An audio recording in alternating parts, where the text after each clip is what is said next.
जिस सच को छुपाने के लिए करण ने हर कोशिश की, आखिरकार वही राज तुलसी के सामने खुल गया। मिहिर कहाँ है, किसने लिखा था वो झूठा खत और क्यों अपने ही परिवार से छुपा रहा था करण ये बड़ा सच। नमस्कार, आप देख रहे हैं टीएनपी एक्सप्लोर। मैं हूं आपके साथ, आपके होस्ट बुलबुल भारद्वाज। क्योंकि सास भी कभी बहू थी सीजन 2 में अब ऐसा मोड़ सामने आया है जहां रिश्तों की डोर टूटती नजर आ रही है। एक तरफ तुलसी का गुस्सा 7वें आसमान पर पहुंच गया है, तो दूसरी तरफ घर की सत्ता को लेकर भी बड़ा फैसला होने वाला है। आखिर किसके हाथ जाएगी वीरानी परिवार की चाबी और क्या वैष्णवी संभाल पाएगी तुलसी की विरासत, और क्या आया महा ट्विस्ट? चलिए जानते हैं इस खास रिपोर्ट में। क्योंकि सास भी कभी बहू थी में एपिसोड की शुरुआत एक बेहद तनाव भरे माहौल से होती है। तुलसी करण से सीधे सीधे सवाल करती है कि मिहिर इस समय कहाँ है। तुलसी को शक हो जाता है क्योंकि उसे जो चिट्ठी मिली थी उस पर हाथ से लिखा हुआ नहीं था।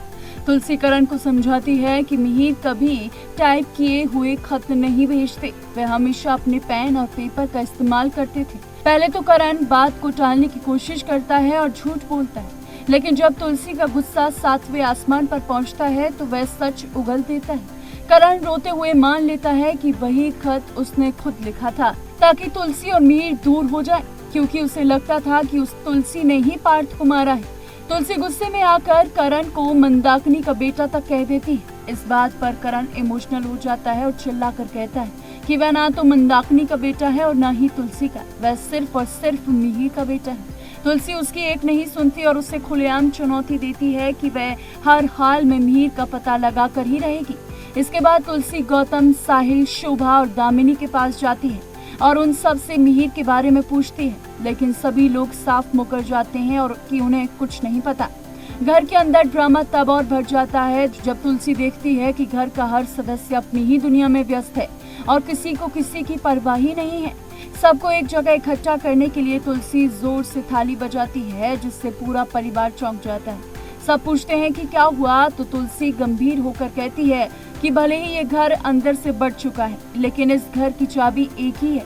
वह ऐलान करती है कि अब इस चाबी की जिम्मेदारी घर की किसी बहू को सौंप देनी चाहिए।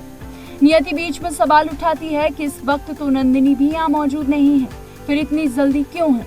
लेकिन दामिनी तुलसी के इस फैसले का समर्थन करती है। तुलसी समझाती है कि इतने सालों तक उसने अकेले ये बोझ उठाया है, लेकिन अब वह इस जिम्मेदारी से मुक्त होना चाहती है। एपिसोड के प्री कैप में दिखाया जाता है कि तुलसी अचानक से घर की चाबी वैष्णवी के हाथ में थमा देती है, जिससे पूरा परिवार सन्न रह जाता है। लेकिन आपको बता दें कि वैष्णवी भी अब तुलसी के खिलाफ षड्यंत्र रचने वाली है। हालांकि आने वाले एपिसोड्स में पता चलेगा कि आखिर वैष्णवी ऐसा क्यों करती है और वो तुलसी के खिलाफ आखिर क्यों हो जाती है।